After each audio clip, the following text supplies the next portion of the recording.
তো দেখুন, আমার স্বপ্নের বাড়িটির গেটটাকে সুন্দরভাবে গড়ার জন্য আমি একটা সুন্দর ডিজাইন চিন্তা ভাবনা করে রাখছিলাম।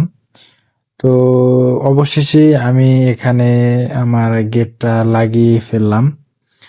তো গেটটাকে আসলে কতটুকু সুন্দর করতে পেরেছি সেটা জানি না, কিন্তু আমার পক্ষ থেকে যতদূর করা সম্ভব আর কি, যতটা ভালোভাবে করা সম্ভব আমি সর্বোচ্চ দিয়ে চেষ্টা করেছি। তারপরেও জানি না কতটুকু করতে পেরেছি।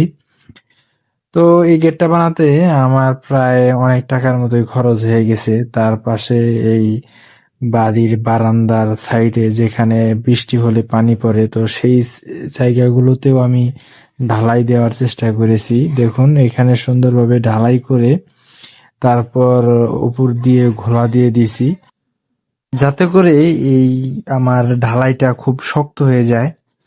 তো গতকাল রাতে বৃষ্টি হয়েছে, তাই আমার উঠোনের যে নিচু অংশগুলো আছে সেগুলোর মধ্যে পানি ভিজে গেছে।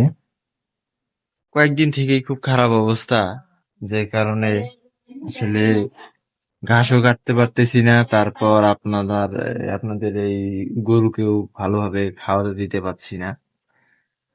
তো আজকে হয়েছে কি, কালকে খেরের বাজার শুনতে গিয়ে তো আমি হয়ে গেছি।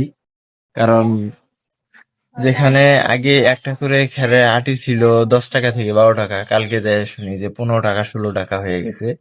তো আসলে এভাবে যদি আমি এদেরকে দৈনিক যদি একটা করে দৈনিক আমি যদি এদেরকে খড় দিয়ে পেট ভরাতে যাই, তাহলে একটা করে গরুকে না হলেও 15 থেকে 20টা করে খড় খাওয়াতে হবে।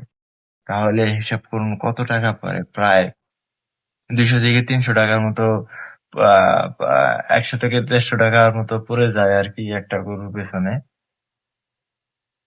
তো এখন সব জিনিসেরই দাম বাড়তি হওয়াতে এখন এই গবাদি পশু লালন পালন করাও খুবই কষ্টকর ব্যাপার হয়ে দাঁড়িয়েছে। আগে অগাধ জায়গা জমি ছিল, আগে অগাধ জায়গা জমি থাকার কারণে যেখানে সেখানে অথবা মাঠে ঘাটে গরুকে চড়ানো যেত, কিন্তু এখন সবকিছু বন্ধ হয়ে গেছে প্রায়। তো এখন গরুকে পালতে হলে সবকিছু কিনে এনে খাওয়াতে হয়, খড়টুকুও কিনে এনে খাওয়াতে হয়। আর বর্তমান সময়ে যে পরিমাণ খড়ের দাম বেড়ে গেছে, এই কারণে আসলে খড় কিনে এই পশু লালন পালন করা খুবই কষ্টকর ব্যাপার। তো তাও এটা আমার অভ্যাস হয়ে দাঁড়িয়েছে, এটাকে আমি ছাড়তে পারি না। তো পরবর্তী